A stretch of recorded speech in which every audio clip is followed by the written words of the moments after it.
Welcome to the Lean to the Left podcast, where we focus on politics and the important social issues of our time, with just a little lean to the left. Jason Palmer, a 52-year-old venture capitalist and a Democrat, had a dream. It was to become president of the United States. And so, against all odds, he launched a campaign to challenge President Biden for the nomination. Along the way, Palmer, the candidate nobody ever heard of, worked his tail off, connecting with voters across the country. He even managed to win one Democratic primary, American Samoa. Palmer appeared on the Lean to the Left podcast in February when he outlined his hopes for America, and not the least of which was to help heal the deep divisions that currently beset our country. Having ended his campaign, Palmer has endorsed President Biden for re-election and promised to do all he can to help defeat Donald Trump. But Jason's done more than just talk.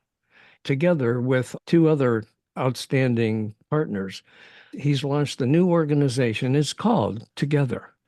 And his partners are Debra Perry Piscione and speaker entrepreneur Kwame Jackson, both of whom join Jason with us today.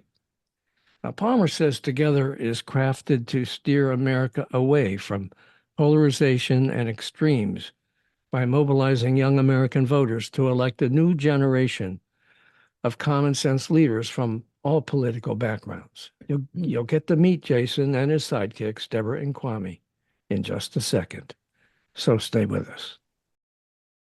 Welcome to Lean to the Left, home of no-holds-barred commentary, plus interviews with fascinating people, some of them top experts, others simply with interesting stories to tell. You'll never know who'll show up at Lean to the Left.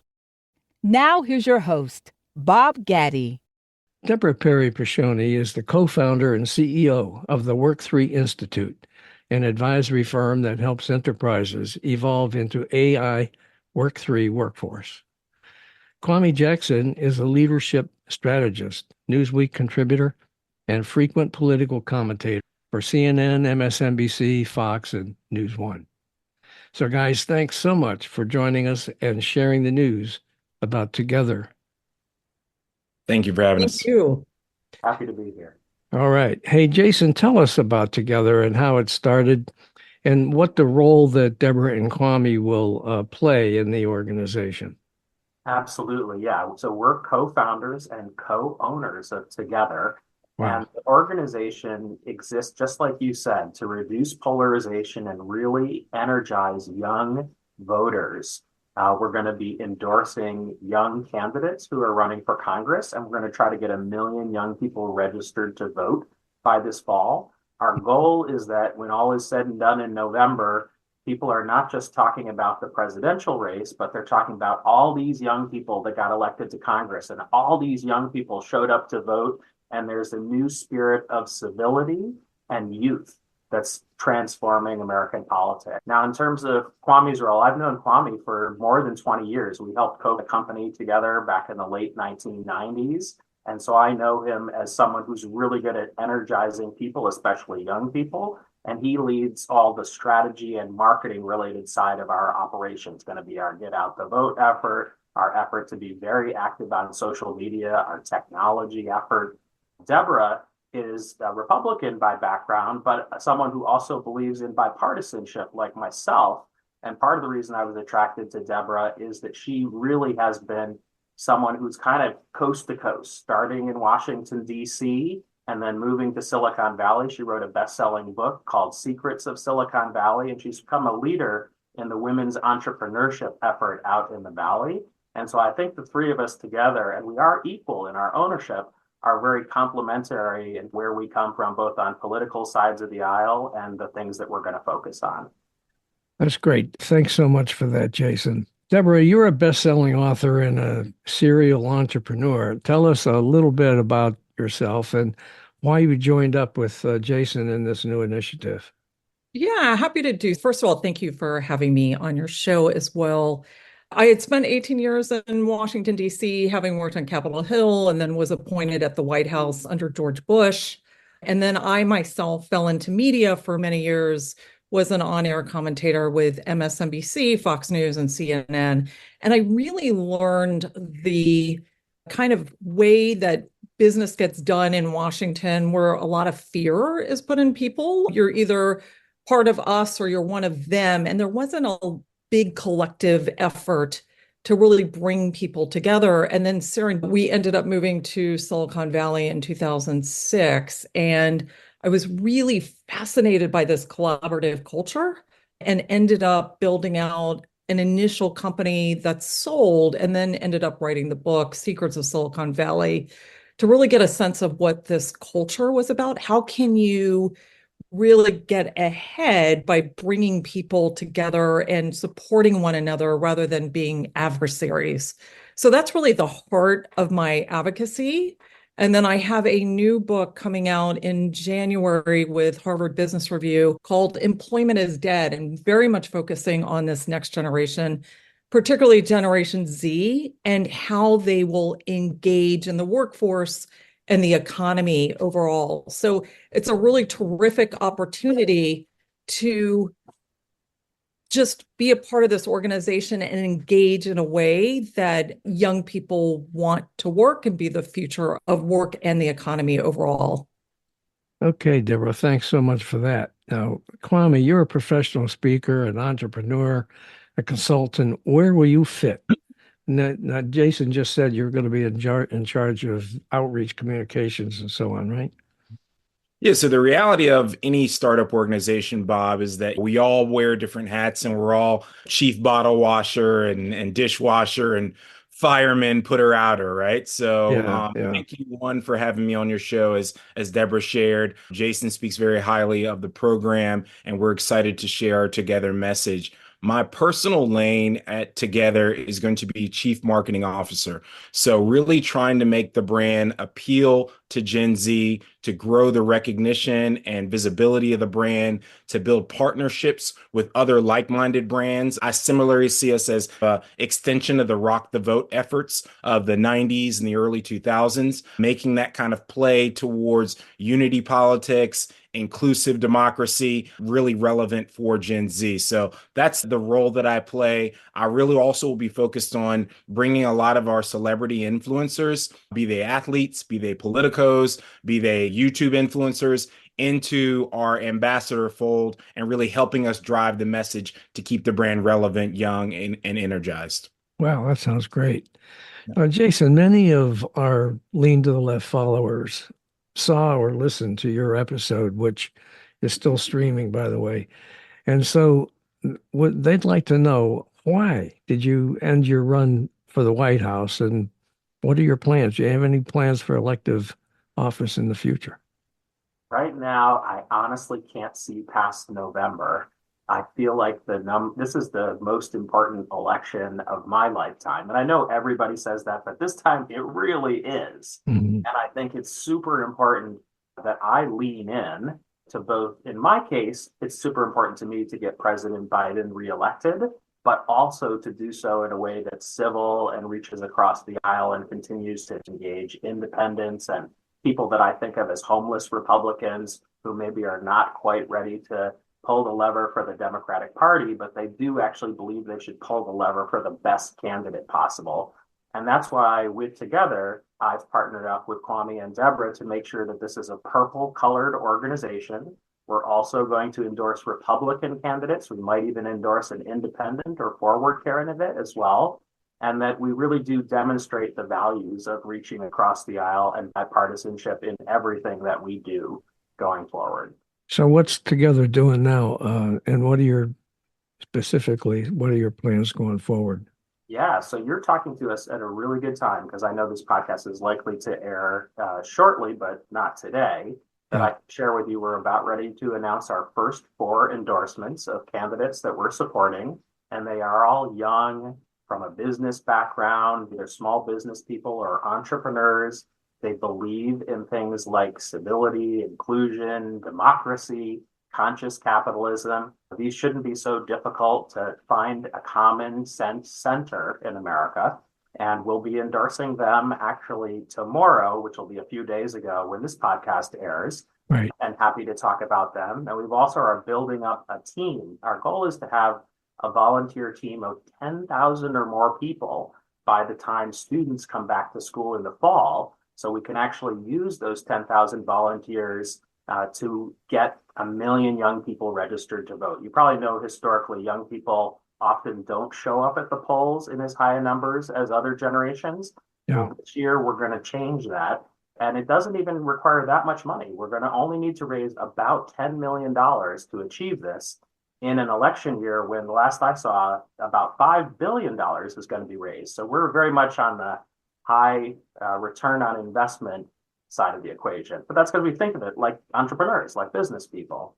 Okay. Do you want to tell us about those candidates that you're planning to endorse or that you Sure, are? Yeah. sure. I'll tell you a little bit about them. So one of them is Rebecca Cook, and she's in Wisconsin's 3rd district, which is a purple district in a battleground state. And she's been a small business owner in the past and decided to run for office first a couple years ago, broke her chops in, so to speak. This year, she is very likely to win the Democratic primary and actually become the candidate in November. So we're endorsing her pre-primary. And this is very important because the most impact you can have on changing the face of an election is getting involved at the primary stage. But very few voters actually do that. Most of them wait until November and don't get engaged. So Rebecca Cook in Wisconsin's 3rd. Another is Frank Pierce, who's 38 years old, who's based in North Carolina. Frank also is an entrepreneur by background. He was a restaurant general manager for a number of years. Now he runs a landscaping company. And he's not that well known outside of just that small area where people know him in North Carolina. Actually, that's the 13th district. And he's the kind of person who we believe is a common sense leader, someone who is interested in reaching across the aisle. He's agreed to join the Problem Solvers Caucus if elected. And they're both people that we know well now, but the average American doesn't know them at all yet. And the goal is for more and more people to know about these two and then to elect them in November. Who are the other two? Yeah, so continue to go forward. Luis Coeja is a 3rd, and she's actually a candidate for the at-large district in American Samoa. She actually was one of the people who voted for me in American Samoa and is an entrepreneur herself. She built a call center and technology business in American Samoa. And after the campaign, she said she felt inspired. She contacted me a few days later and said, I've always thought about running for office. Do you think I should run for office? And we've done a number of Zoom conversations. And eventually she said, you know what, I'm going to put my hat in the ring and I'm going to run. So that kind of connects the dots a little bit from American Samoa to here. And that's the islands of American Samoa have been held by the Republican Party for a number of years. And so it's definitely a long shot candidacy for Louise, but she's the kind of person that we feel like we should support because she's throwing her hat in the ring. She's not someone who is native to politics, but we're trying to get people who didn't think of politics as a career to be part of this movement. And then finally, the 4th is probably the most well-known, but I'm mentioning him last because of the fact that we're all about generally investing in candidates that are little known, and that's Adam Frisch. And Adam is a Democrat who's based in Colorado in the 3rd district there. And Adam actually is a candidate who some of your listeners may know. He came very close, 546 votes short from beating Lauren Boebert in last time around's congressional election. So it's a very red district, and he is very much a purple candidate. He actually served in leadership in Aspen, Colorado, is where he's based. And this time around, he's doing so well, even this far out from the election, that Lauren Boebert has left the district and will no longer be his competitor come November. Okay, that's what, three Democrats and one Republican among those 4. Is that what I gathered? Actually, all 4 are Democrats in this wave. People will have to pay attention closely to see that the Republicans are going to come in the 2nd wave of our announcements. Okay. Deborah, do you have anything to say about that? Absolutely. No, this really, as Jason has iterated already, this is a really critical election on the future of the direction of the country. And again, I look at this less from a political standpoint and where new technologies, disruptive technologies are really going to change the landscape for us across the board. And so I tend to, maybe I'm rooted in economics, and I've always tried to stay out of the fray of the politics and really around the substance. But this election cycle is one for the making for sure. Why do you say that? It really is about two individuals who are rooted in old school thinking. And this generation coming up, Gen Z, wants to work and live and be a part of a world that's much more offering a sense of humanity. And I think for many of us, particularly since COVID, a lot of us feel that we're questioning what's going on in our country and the hostility, the chaos. It's so unnecessary. We're not in a authoritarian or totalitarian dictatorship where many of our neighbors to the south or other places in the Soviet Union or Russia, whoops, slip of the tongue, China and places like that. We have wonderful freedoms in this country, but yet you feel a sense like you just can't even talk to your neighbors these days in a way without feeling some sort of threat. And so we need to bring civility back to life in general. We need to realize that we have an incredible opportunity to really democratize opportunity for young people in particularly, but just across the board. And we need a younger leader who understands. And when I say young, I don't necessarily mean age-wise, but you just have this growth mindset of the world is heading. And so that is really where I sit from what happens in this election cycle. Okay, Deborah, well, that's understandable, but who's caused this division? Who's caused the rancor? Who's caused the sense of hate that is so prevalent these days?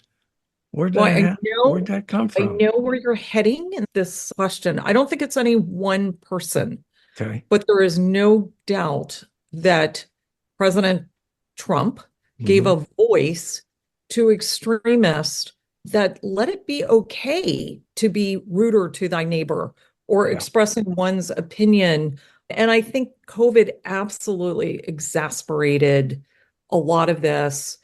And to President Trump's fault, he never really was on top of the issue early enough on that we could have abated a lot of the severity that we faced overall.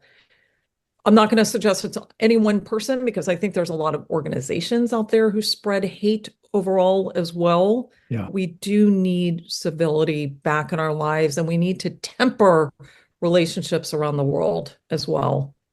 You know what? I'm sorry, go ahead. Yeah, can I jump in and Deborah? One, look, I'm always in for a good Trump bashing. I am a left-leaning person, but in the spirit of unity and what we're trying to do it together to build a purple consensus, I really think what our movement is trying to do is to amplify and engage young voices and to make room at the top. Deborah alluded to that. The fact that we have two octogenarians who are running for president, folks who are not necessarily in touch with the modern movement in politics, in technology, in business, in sentiments around inclusion, the environment, etc.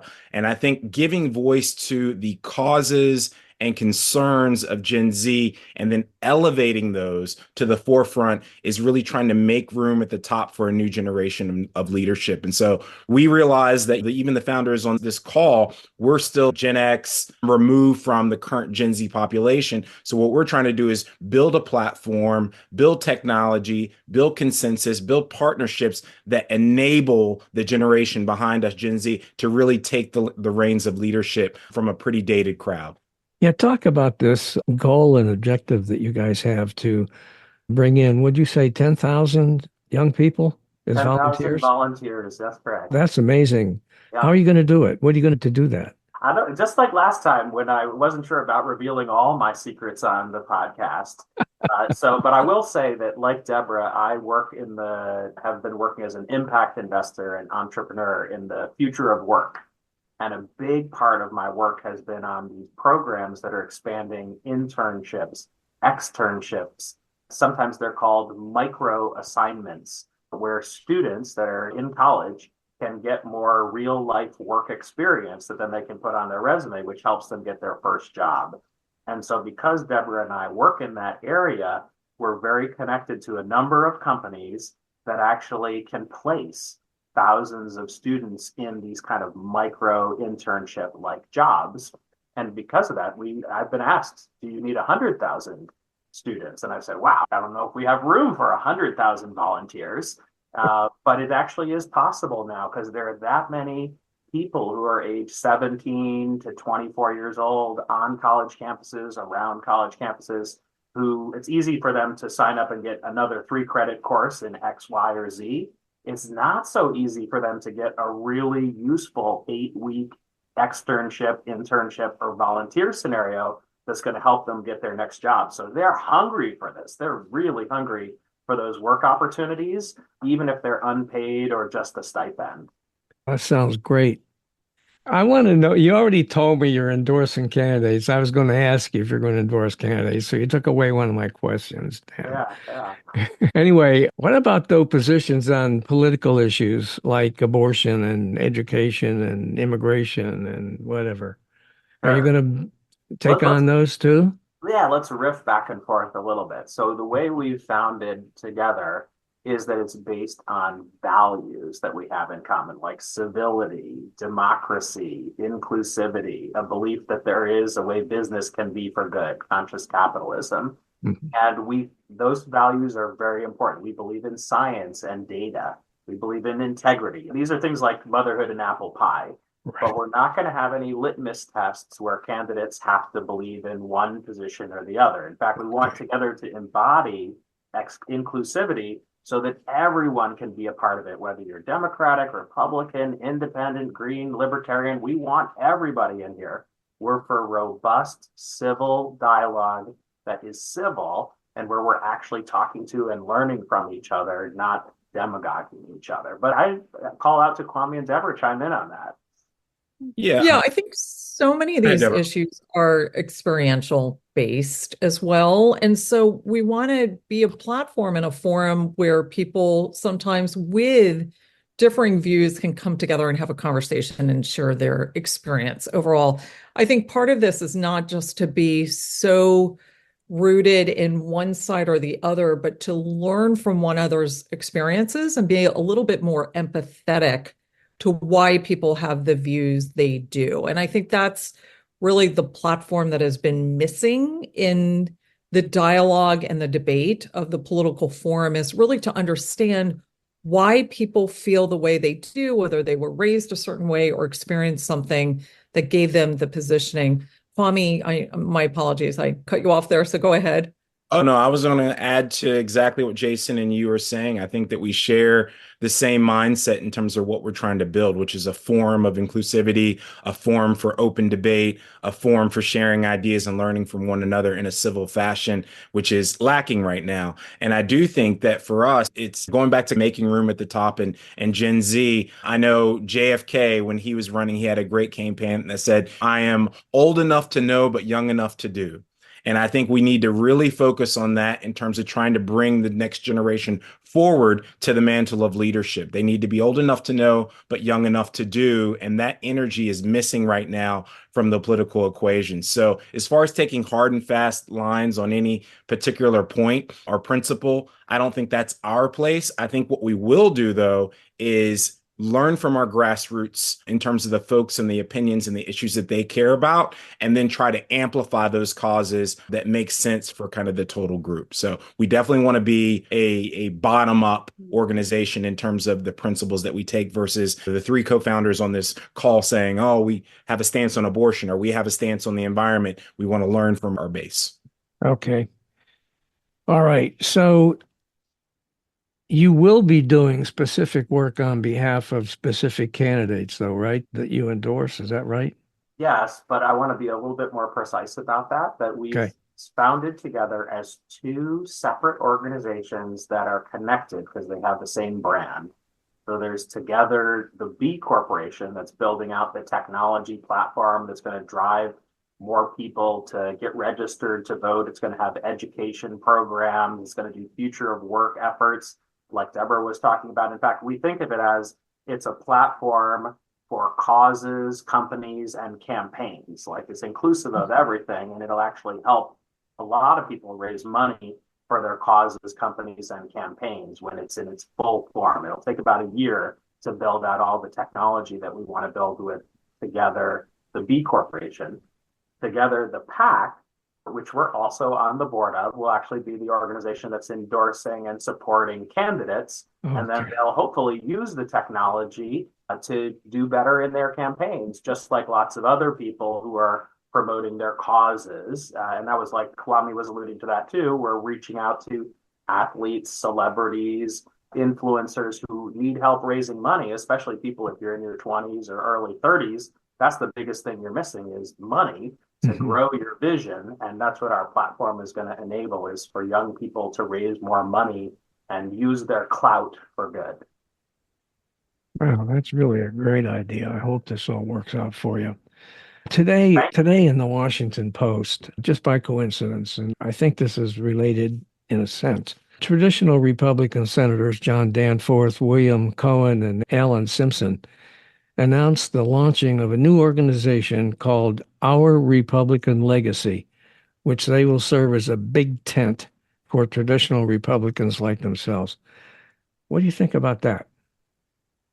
Yeah, I'm happy to weigh in on that one. I think if you look at the success of the Lincoln Project last time around, there are a lot of us who were in media, who were in Congress or other legislative offices throughout states and et cetera, who are not consistent in the values that President Trump offered, or candidate Trump at the time. I think I don't even want to call us the silent majority, because I think it's something so different within the Republican Party going, we're all asking the question, how did we get here? What happened? Yeah. I came from the very gentlemanly environment of the Bushes, both father and son, where there's decorum, there's respect for the office, there's good standing in the rest of the world. I think, having worked on Capitol Hill in the Senate myself and knowing some of these senators, this is really about, this is the legacy they want to leave, not this crazy, chaotic, hostile environment that you're just going, how did we get to this place of ugliness? And there's a big part of the Republican Party who just doesn't feel akin to where the conservative side of the Republican Party is at, and is the noisiest of them all. And so hopefully this will give some noise or some credibility, a voice to those of us who are not part of the conservative wing. Because Danforth and Simpson, those are the types of Republicans that I respect and believe are actually George Bush, the first big time important leader who I respected during the early days of his presidency and even when he was vice president. But when I've started companies in the past, usually what happens is you found a company and then you get a number of gray hairs to become your board who will oversee and guide you. This is going to be the opposite. We've just hired an influencer to join our team, Maya Luna, who's actually going to be recruiting a board for us of 15 young people who are kind of leaders and cause champions in their 20s and 30s. And that's going to be the board of Together. So it's not going to be about the legacy of the old generation. It's going to be run by the new generation.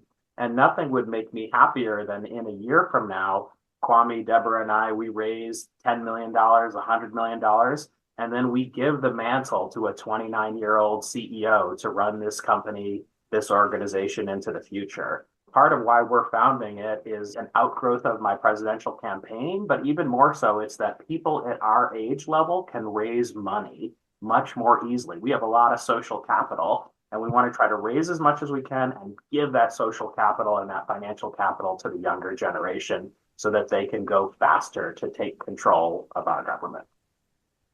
Okay. Anybody else have anything they'd like to add to that? So how can people learn more about Together, Jason? You would go to togetherpurple.org. That's our website. And you would sign up there if you want to join the movement. We are definitely recruiting 10,000 volunteers. So we'd love everyone to go check that out. And Debra said, you don't have to be in your 20s or 30s to help together. We want people who are young at heart and who believe that it's time for people who are young at heart to take control, take the government back from the crazies. And it's way bigger than just the government, too. It's our whole society. It's everything that we've got going on. We have so many causes that need solving. And some of that solving happens in the government, and some of that happens with public-private partnerships. And a lot of it happens with entrepreneurs and innovators and cause champions that are working outside of the government. So that's what the whole movement is about. Okay. Yeah, I would add to that I would want people to go to our site, togetherpurple.org, and I'd like them to sign up as either volunteers to give time, to offer connections to other celebrities, influencers, or partnership organizations that can help our cause, and then also folks who can really just give a small dollar donation. Small dollar donations really drive a lot of our political change in the current environment. And so we're looking for not only corporate partners to be larger players in our product and our rollout release for Gen Z, but also small dollar donors to really power this initiative. I always like to say, look, no money, no movement. And so we definitely need to raise that money to create the movement and the platform that we want to amplify these Gen Z leaders. Okay. Anybody else have anything to add? I thank you both, all three of you, for joining us on our Lean to the Left podcast. This has been an interesting discussion, and my best wishes to you guys. I think this is just an absolutely awesome idea, and I hope you can pull it together. And You can't help but give us free branding cameos every 10 seconds. We designed it that way. It's a together booby trap. Yeah, that it is. Okay. This has been a great discussion for us together, I think, and I enjoyed it immensely. So thanks very much. Thank you for having us. So much, Bob. Hey guys, thanks for watching. I hope you enjoyed this Lean to the Left video and you found it interesting and informative. Please visit on a regular basis and check out our interviews with guests on topics that focus on progressive politics and the important social issues of our time. Now, our interview shows stream on Mondays with special episodes on Thursdays. And you can check out upcoming shows, guests, and topics at podcast.leantotheleft.net. Subscribe to our audio version there and to our video shows here at YouTube. And follow us on social media. Facebook at Bob Gaddy and the Lean to the Left podcast. Now it's two. Bob Gaddy is one Facebook page, and the Lean to the Left podcast is a second Facebook page. Twitter at Lean to the Left 1. Instagram at Lean to the Left 1. TikTok at Lean to the Left. LinkedIn at Bob Gaddy. And YouTube at Lean to the Left. Now, I hope you'll support Lean to the Left as well so we can keep things going. Just click on the Donate tab at the top of the leantotheleft.net homepage and contribute by buying me a cup of coffee. That'll really help and would be much, much, much appreciated. Now, this is Bob Gaddy signing off for Lean to the Left. Thanks for sharing your time with us.